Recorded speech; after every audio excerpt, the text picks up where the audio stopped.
The Genesis G70 is one of the luxury sports sedan. Quite an accomplishment considering the brand hasn't been around all that many years.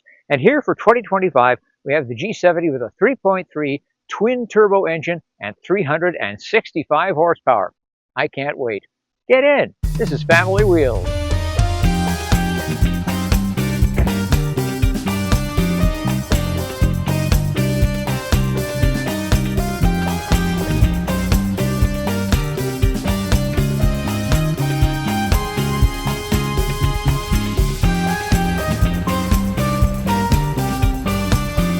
Now that we're buckled in and ready for fun, take a moment to give Family Wheels a like. Your likes turn regular fuel into premium and really help keep the channel running. While you're giving us a like, subscribe and click the little bell to be notified when the next review drops. Thoughts about the G70? Leave a comment. Thanks. Now let's get rolling. I first drove a G70 late in the previous decade.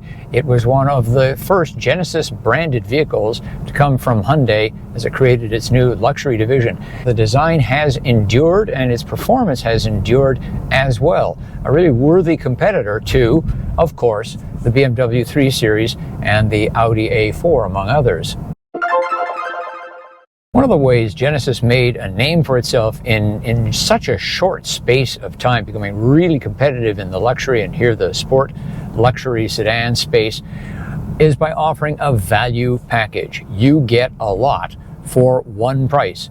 And of course, there are some companies in this space that don't do that. They hit you $1,500 here, $2,500 there for the next thing up. Two engines are available in the G70, the venerable 2.5-liter four-cylinder, and here the 3.3-liter V6 twin-turbo, 365 horsepower. And that surge, mind you, was on the eco setting. This is a very thirsty vehicle. It's more than 14 liters per 100 kilometers in city driving. It actually uses about the same amount of fuel as the GV80, the big Genesis SUV. There's no hybrid version of this vehicle, and there's no plug-in hybrid version either. Look at Volvo. They get more than 400 horsepower out of a four-cylinder engine in a PHEV configuration. This vehicle comes with an excellent Lexicon audio system, wireless charging for your devices, but here's a bit of a puzzle. No wireless connectivity. I had to use a USB cord to hook up my device so I could have Apple CarPlay. And more than that, the only connector that's available to do that is a USB Type A. The others are Type C.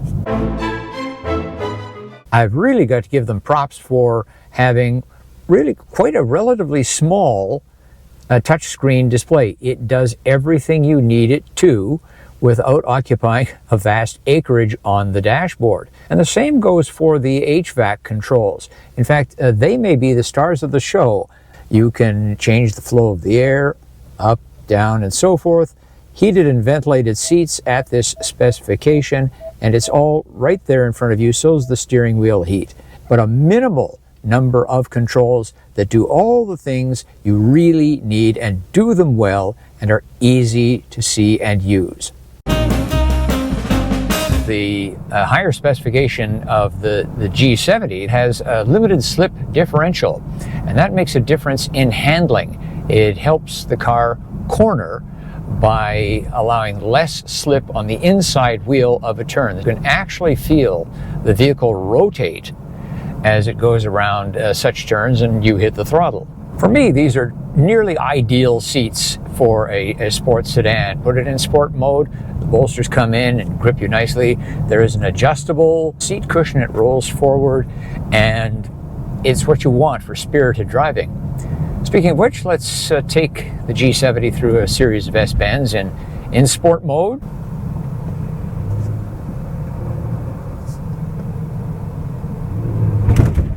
Well, that was just lovely. Really predictable, balanced handling all the way. Well, let's check the brakes on the G70.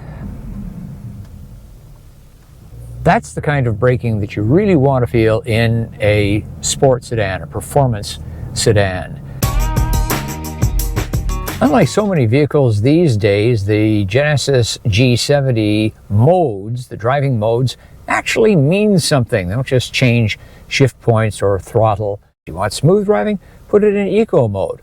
Then we also have Comfort, Sport, Sport Plus, and Custom. There's really something for everyone there. I do enjoy the sport mode when going around twisty bends and so forth. Everyday driving, particularly in traffic, eco works extremely well. Comfort is indeed the best balanced of the lot. Let's take the G70 down our neighborhood bumpy road with its potholes, patches, and speed bumps. As you would expect from a sport vehicle, it has a firm ride. Note that the Korean vehicles tend to have firmer seats overall.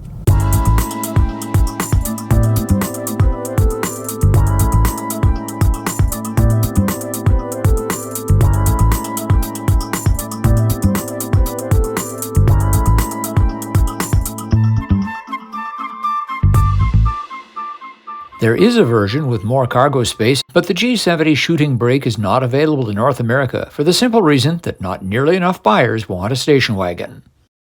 Well, I got all scrunched up here in the front seat to make some room in the back for our rear-facing child seat, the kind that takes up the most space. And guess what? It didn't fit anyway, even though I'm scrunched right up against the glove box door. So we've got a fail there, at least on a rear-facing seat. For a forward-facing seat, you, of course, wouldn't have a problem. I've adjusted the front seat to be more comfortable for myself. I'm 5 feet 11 inches tall, 180 centimeters, and here in the back, I've really got barely any room at all. My knees are pressed up against the seat in front of me. We have heated rear seats and 2 USB-C ports in addition to the usual HVAC outlets. Lily, get off the car!